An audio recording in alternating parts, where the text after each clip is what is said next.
Hey everyone, welcome to this explainer. We're jumping right into an incredibly intense, highly emotional true story today. It's about a Veteran, his totally fearless war dog named Gringo, and an act of senseless cruelty that changes everything.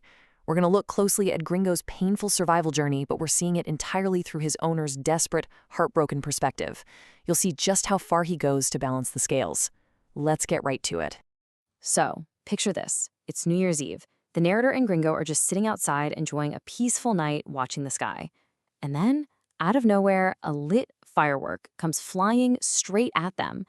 The narrator scrambles to protect his dog, but he's just not fast enough.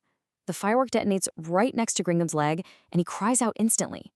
It's this sudden, violent disruption of peace that forces a truly life-altering injury onto a completely innocent animal. Now, what happens next is just absolutely heartbreaking. Gringo wasn't your average house pet, right? This was a fearless war dog. He served 2 full years in Iraq alongside the narrator. He used to be completely unfazed by loud noises or explosions. But in the devastating aftermath of this single targeted attack, Gringo is reduced to a trembling shell of his former self. He's confined to a wheelchair, literally terrified of his own neighborhood. Think about that. A courageous war dog whose spirit was broken not on a chaotic battlefield, but in his own backyard. To really understand the sheer, blinding outrage the narrator felt, you gotta look at who actually caused this. Right after the explosion, while Gringo is crying out in pain, the narrator looks over. And he doesn't see a tragic accident or some deeply apologetic neighbor. Nope, he sees a punk teenager just smirking from the pavement. The kid actually says, "Maybe now that dog will finally start being scared of my fireworks." I mean, it's a chilling lack of empathy. You can imagine the narrator balling his fists, wanting to retaliate right then and there. But he holds back, simply because this antagonist was just a teenager. So, abandoning the confrontation, he rushes Gringo straight to the emergency vet, and that agonizing car ride really brings home the true weight of the trauma. The narrator is forced to watch his loyal, stoic military dog sit there completely silent, just shaking in the car despite being in terrible pain. It deepened his sense of utter helplessness and grief.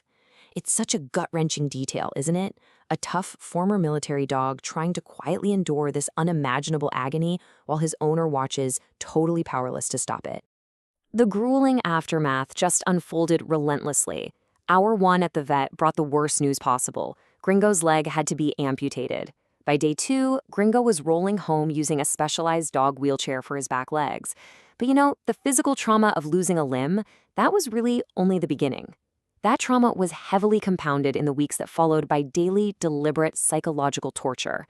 Because every single day when the narrator and Gringo tried to go outside, that same teenager was standing there, intentionally setting off more fireworks just to terrify the recovering dog.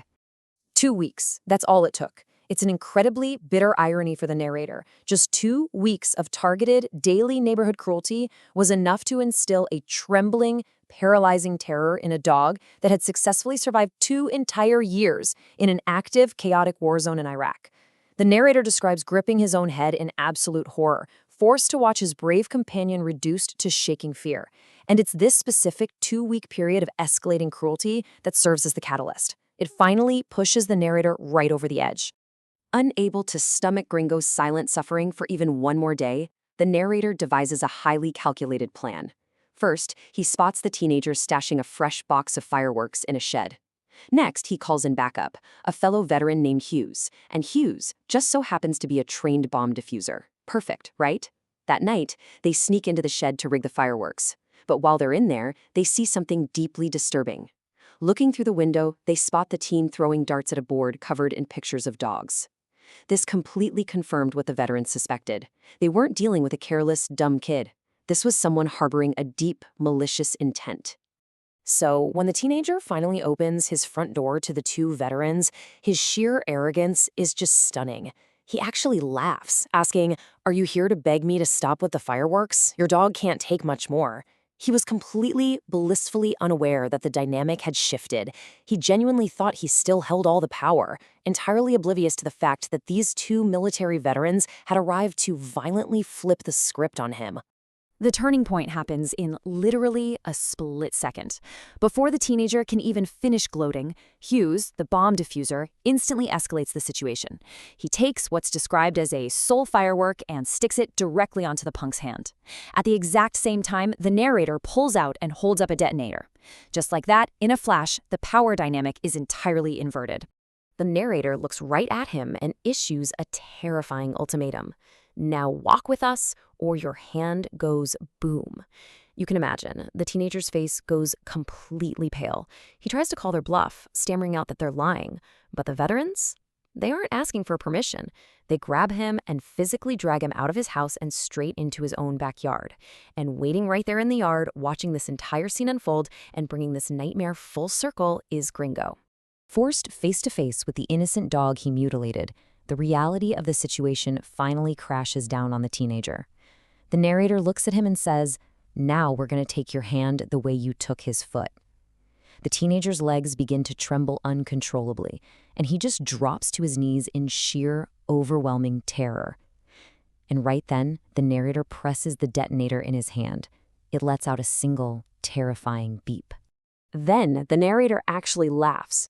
He gives the teen a dramatic 3-second warning to prepare for the explosion.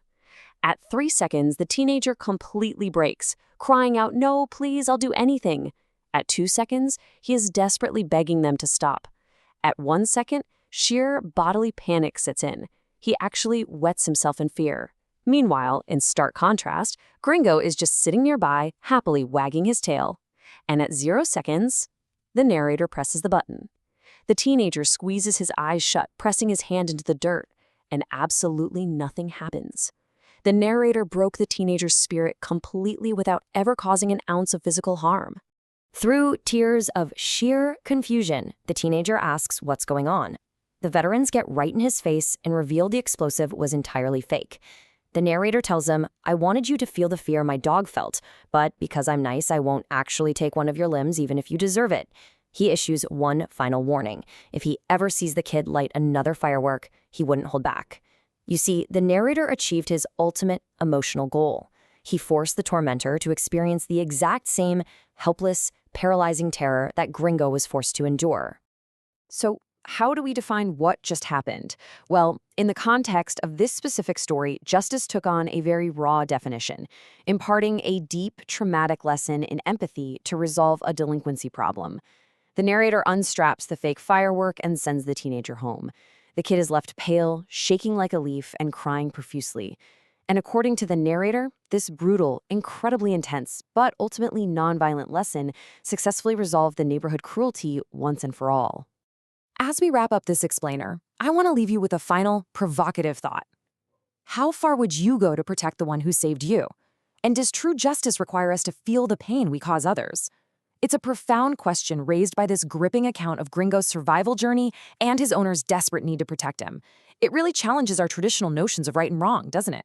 It forces us to deeply consider empathy, trauma, and loyalty. Thank you for joining me to explore this intense narrative today and keep questioning the fascinating ways we navigate the world around us.